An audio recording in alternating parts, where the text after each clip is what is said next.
নূরের তৈরি ফেরেশতারা মাটির তৈরি আদমকে সাজদা করেছিল, এখন আমি মাটির তৈরি মুহাম্মদ সাল্লাল্লাহু আলাইহি ওয়াসাল্লামকে নূরের তৈরি বলে তার সম্মান বাড়ালাম নাকি তার সম্মানটা কমালাম?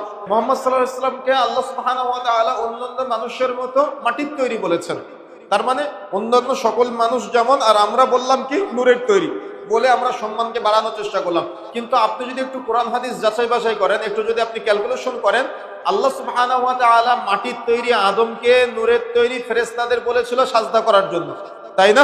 তাহলে নূরের তৈরি ফেরেশতারা মাটির তৈরি আদম আলাইহিস সালামকে সাজদা করলো, আর আমরা সেখানে মুহাম্মদ সাল্লাল্লাহু আলাইহি সাল্লামের মতো একেবারে পৃথিবীতে যাকে সবচাইতে বেশি ভালোবাসতে হবে, যার মর্যাদার দিক বিবেচনা করলে অতুলনীয়, সে মুহাম্মদ সাল্লাল্লাহু আলাইহি ওয়াসাল্লামকে আমরা বললাম যে নূরের তৈরি। এখন আপনি একটু বিবেচনা করেন তো, নূরের তৈরি ফেরেশতারা মাটির তৈরি আদমকে সাজদা করেছিল, এখন আমি মাটির তৈরি মুহাম্মদ সাল্লাল্লাহু আলাইহি ওয়াসাল্লামকে নূরের তৈরি বলে তার সম্মান বাড়ালাম নাকি তার সম্মানটা কমালাম?